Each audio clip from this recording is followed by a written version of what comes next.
Hi guys, this is Wandering Gigi coming to you. So I have decided to come to a campsite. It's a little frustrating in the Okanagan trying to find some boondocking spots, so I've given up and I decided just to come to a campsite.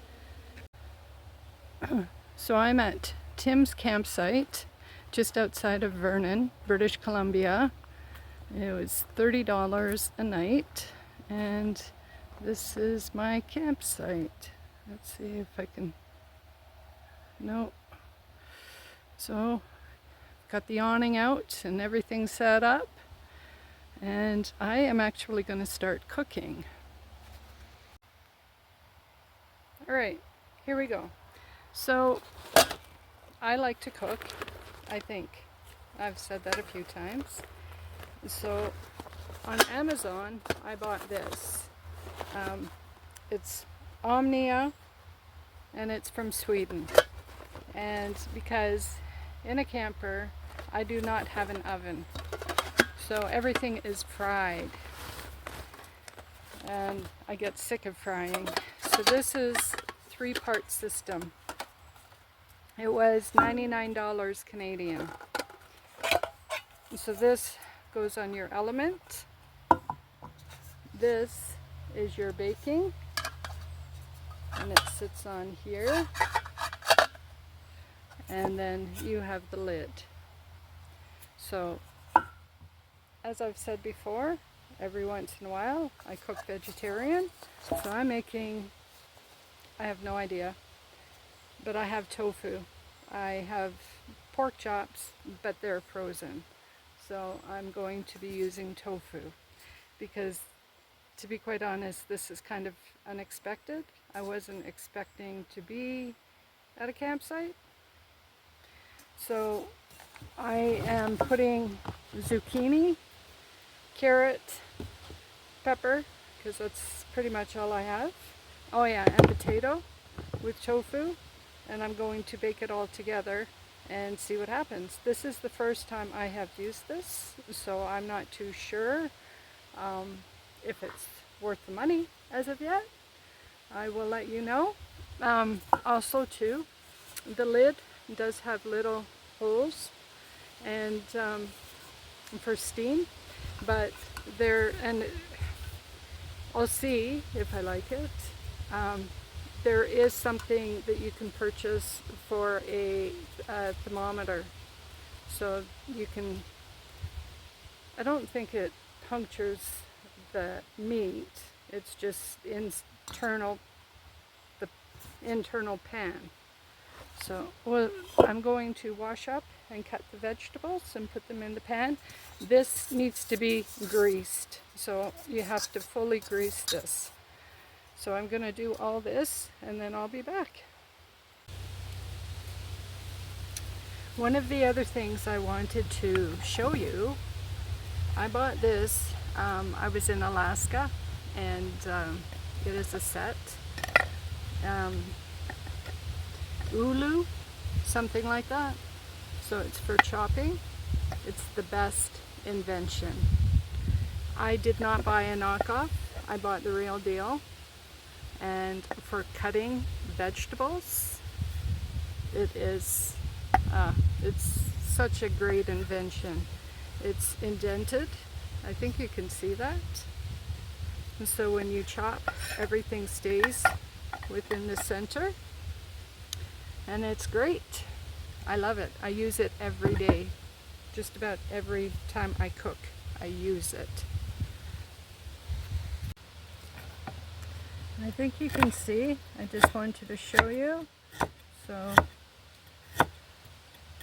it just keeps everything contained. And everything is nice and neat. And I'm actually going to, this is, I just love it. I can't stress that enough.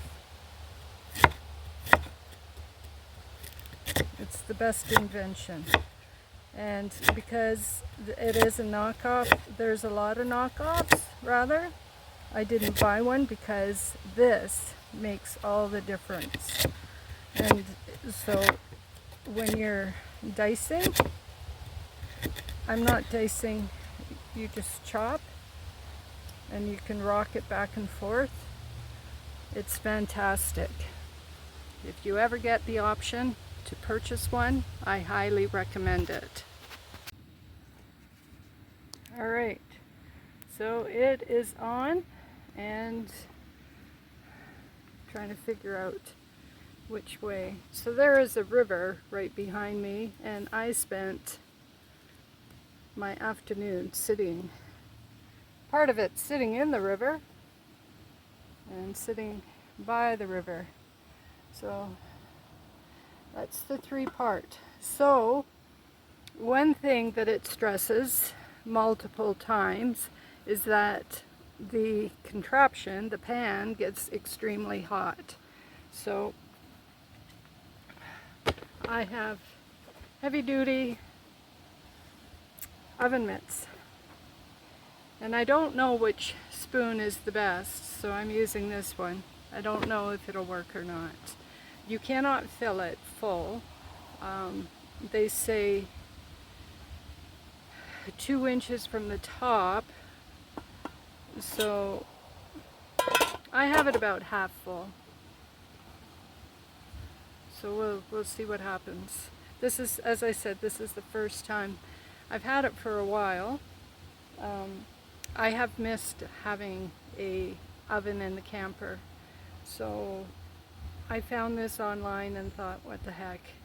It is $99, but cheaper than putting in an oven, so fingers crossed.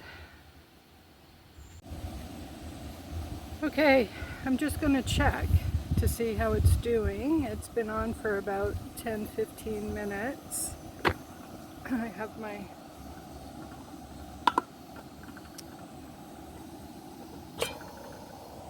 so I don't really see steam. Oh, it is hot, but I don't see steam coming up from the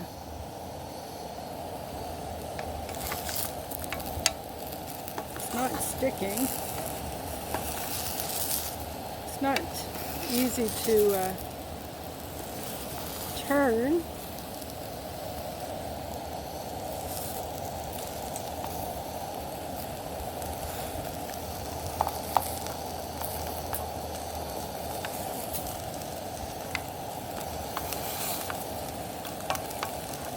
Smells good.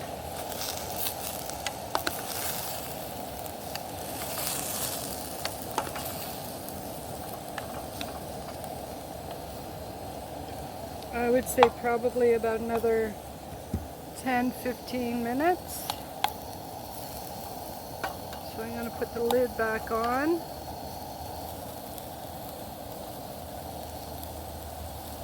The lid actually is not as hot as they claim.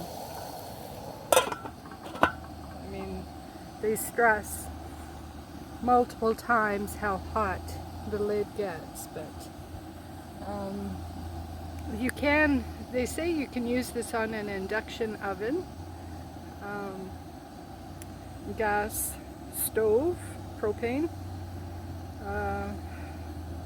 I've thought about using this on the barbecue. I don't know, but we'll see what it's like. Stay tuned. Okay guys, so it is really steaming now. I guess you can see. So I am not going to be touching without the sun is setting behind me now, without oven mitts on, and it looks done. So it's been about 50 minutes. It's 5:00, 50 minutes. Maybe not quite, maybe 45 minutes. Some of the recipes, oh, I dropped something inside. I thought that would be an issue with the hole in the center.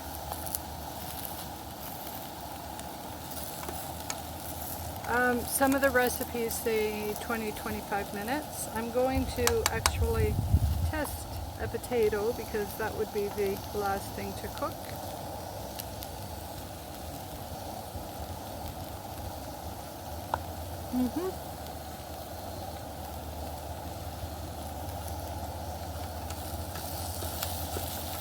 Tastes fine to me. I thought, truthfully, that the tofu would be more baked, like crispy baked. One of the reasons why I thought I'd do this, because I thought the tofu, and I'm glad that I had enough fuel. Alright, I'm going to turn this off.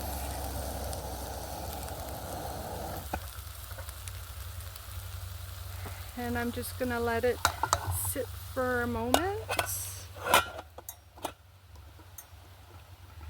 It really isn't that hot, the knob. I would imagine the longer it cooks, the hotter it would get. But they say that you can burn, I don't know, I'm picking it up. It's not that hot. So far I am impressed. They say that you can make bread with this. I think I may try that. And if I do, I will do a little video because as an RVer, that people that don't have an oven, I think this is a fantastic thing if it works. So for what I did tonight, it worked. So they do have a couple of recipes in the book that it comes with. The chicken recipe was chicken and rice, and they actually cut the chicken up and they kind of parboiled the rice prior, which truthfully I don't think I would do that. If I have to pre-cook the rice and then add it to this, I'd much rather do the rice separately. That's just me. One of the other, let me just grab the book. So one of the other is a filet of pork stuffed with bacon and cheese. So a filet of pork, and that one is not, the meat is not cut prior. And then there's a ham and blue cheese tart. Why do they call it a tart? Salt butter. Yeah, you do. It's a tart. So it's like a pastry. The bread recipe, you have to let it rise for an hour. I'm not, usually when I cook it's, I don't know, at the last moment, do something up. I very seldom try to plan, you know, what am I cooking tonight type thing, and then having to let something rise for an hour, especially when you're doing, because a lot can happen in an hour. Plans can change in an hour. So for me to let something sit and rise for an hour, I don't know if I would do that.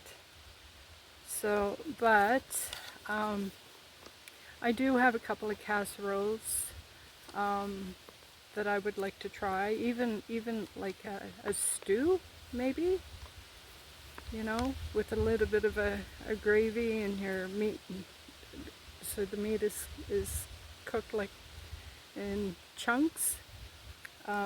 Trying to cook a chicken breast in this, I think would be, I don't know, I mean, I should try it before I say, but I don't know. But so far, I'm happy with it. I think it was a good purchase, and I will keep you posted if that changes, or if I do anything else that I think that, you know, somebody out there might be interested. All right. Or another thing, if you do have one of these and you do have recipes, I'd love to hear what they are. I'm always looking for good recipes doing this type of lifestyle, something that's easy and simple and quick. Alright, so signing off. Bye for now. Wandering Gigi signing off. Bye.